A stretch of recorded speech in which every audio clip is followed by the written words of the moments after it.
Ana mau nanya, bagaimana menghadapi sikap mertua yang tidak menyukai kita, padahal kita selalu berusaha jadi yang terbaik, tapi kita selalu salah di matanya.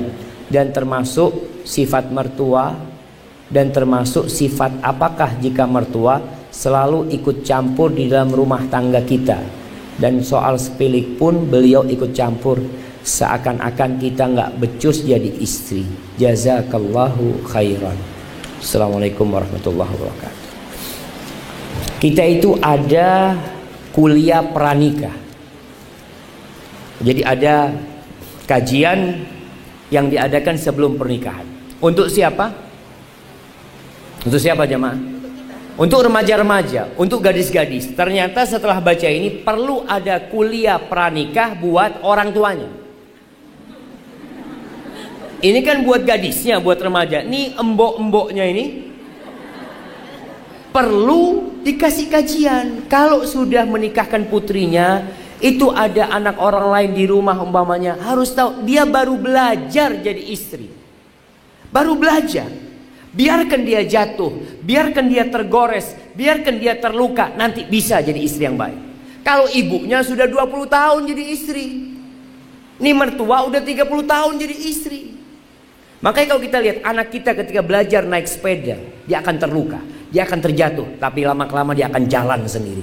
Begitu pula dengan menantu kita.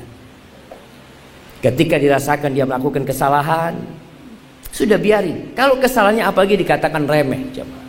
Terus apa sikap istri, sikap menantu? Sabar.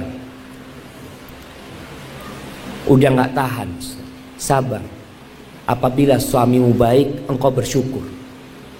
Memiliki mertua yang telah melahirkan seorang anak yang soleh, yang sekarang menjadi pendamping hidupmu. Pandanglah kepada kelebihan mertuamu.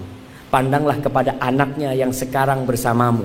Mertua itu kadangkala ada iri sama menantunya, itu wajar.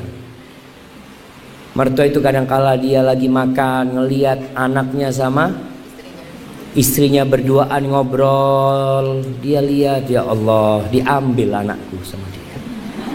Iya. Maka tolong anti bersabar menghadapi itu. Kemudian sebuah kaidah umum, manusia tidak akan pernah terlepas dari ujian dan bala. Karena bumi ini darul bala. Bumi ini tempatnya bala. Allah mengatakan inna ja'alna ma'alal ardi zinatan laha. Sesungguhnya kami menjadikan semua yang ada di muka bumi sebagai perhiasan untuk bumi ini. Tujuannya apa? Linabluwahum ayyuhum ahsanu amala. Untuk menguji siapa di antara mereka yang paling baik amalannya. Nanti sedang diuji. Bagaimana menghadapi mertua yang seperti ini? Ujian itu dua, bersabar atau bersyukur. Ada yang dapat mertua baik, memanfaatkan mertuanya, dia tidak bersyukur. Ada yang dapat mertua buruk, dia tidak bersabar. Wa inna laja'iluna ma'alaiha sa'idan juruza. Semua yang di muka bumi ini akan hancur. Maka ketika mendapatkan ujian mertua seperti ini, lihat kepada kelebihannya, lihat kepada anaknya, lanjutkan perjalanan hidup ini. Kalau keburukan itu anti hadapin, cobalah berharap itu jadi penghapus dosa-dosa anti. Mungkin anti punya banyak dosa sama Allah SWT. Pernah ada seorang alim ulama, Masya Allah, lagi di rumah, sohibnya datang bertamu. Ketika bertamu, dia melihat istrinya ini nggak soleha, ngomong teriak-teriak macam-macam.